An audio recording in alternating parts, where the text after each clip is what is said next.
Hi and welcome to another edition of Mailbag.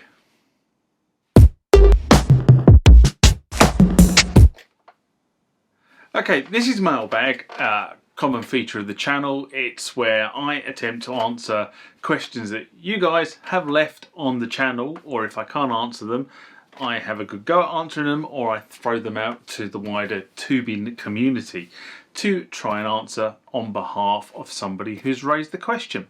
Now, we'll get into this mailbag.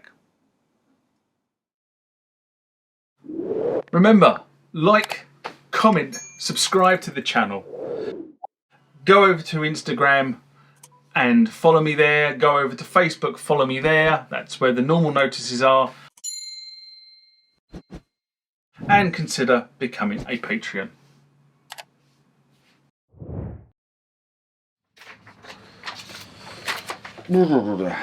Next question comes from Holger Lipman. And in response to how to set up sync function on the Roland MX-1, a video I did in November 2019. And Holger writes, thank you. In my case, syncing from the MX-1 to the Korg SQ64, it's much too fast, like 10 times too fast. How the SQ4 would run.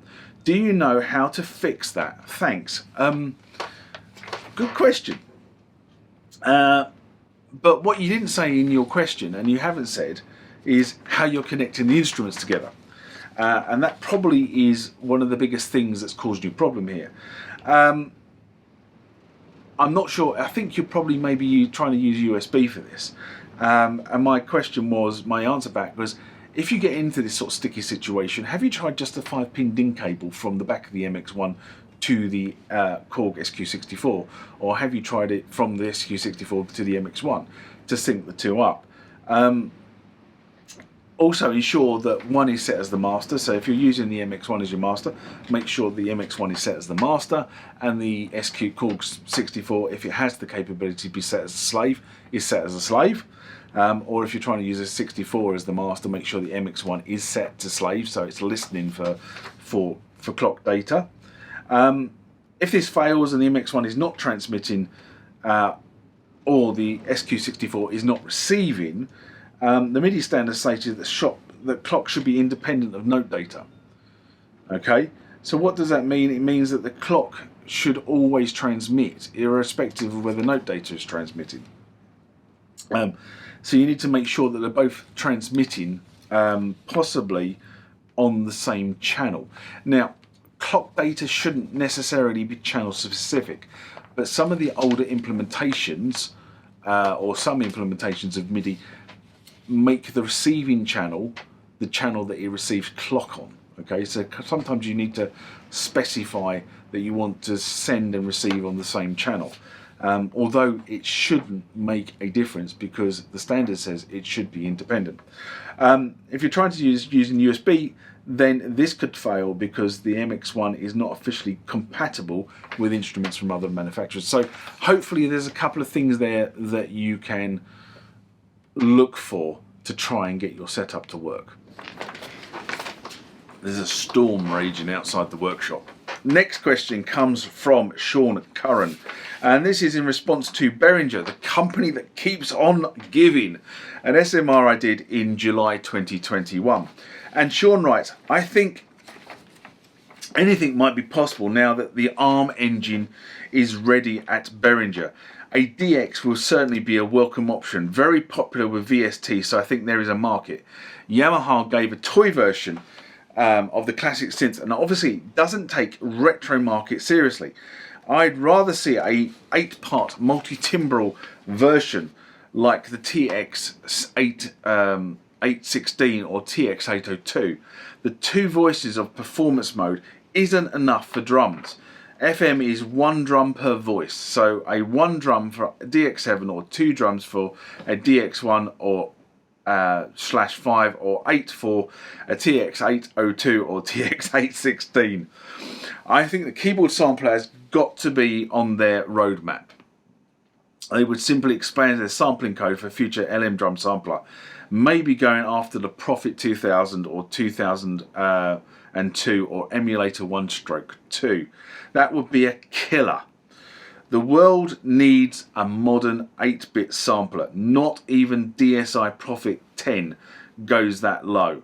Bit crushers don't do it justice. We need the aliasing and artifacts of old samplers. That is why legacy samplers are still so much in command. However, they have a very good queue of teased products in the drums world too. The RD78, Roland CR78, the Syncussion Pearl SY1, the LM drum, the Lindrum. Also teased in the past have been the Oberheim DMX. I would personally like to see a Simmons SDS5, an SDS7 or hybrid. What's left in the drum world? Well, they could go after the MPC60. Mind you, not sure there is a need.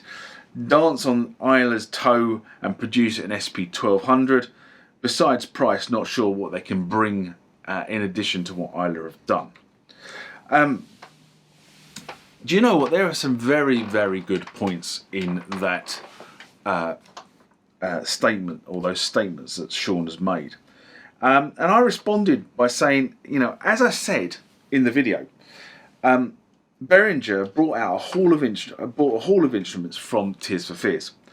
And this band was part of the synth revolution and made a lot of the music using technology of the day.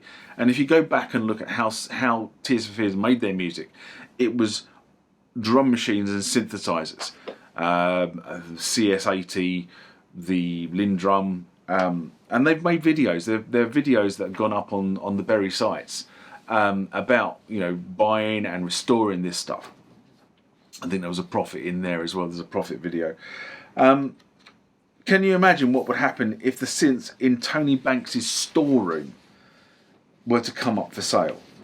An interview a few years back took up the storage facility of Fisher Farm Studios. So for those that don't know, Genesis bought a property called Fisher Farm in the early 80s and basically built the Genesis studio there, which is still owned by Mike Rutherford and Tony Banks.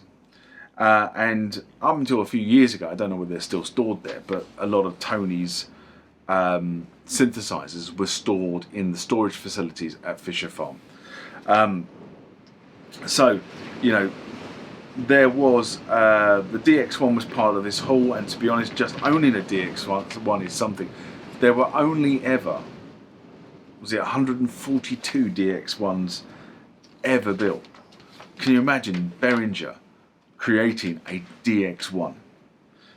Really, it's quite an unimaginable thing, really. I have a T1, and it's in its case, this is a 2-man operation to lift. Seriously, you know, the T1 in its case, the T1 is heavy on its own, but you know, you add on another 15 kilos for the case, which is a proper, you know, hard case to keep it protected while it's in transit. The DX, by all accounts, when I see people moving the DX1 around, you know, it's a 2 to 3 man moving job in the case. You need 2 people to lift it, and a third person to manoeuvre it.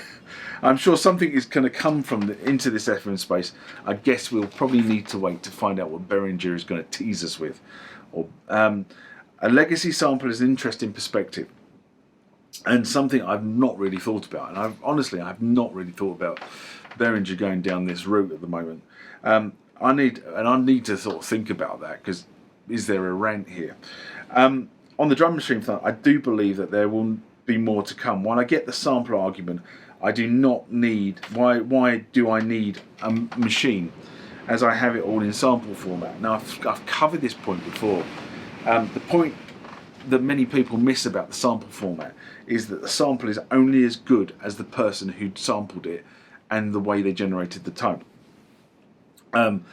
And the version that is generated has the right characteristics for the sound you're looking for. You can only do so much with the sample once sampled, but you can do so much more with the sound if you can generate it yourself. And for many, that's okay. You know, the bottom line is that many people, all they really want is an 808 kit. Fair enough. But for others, you want to fettle with the sound. Including me, I might add. I want to change the generation characteristics before I sample the sound and use it somewhere else. But good Good comment, Sean. Good comment.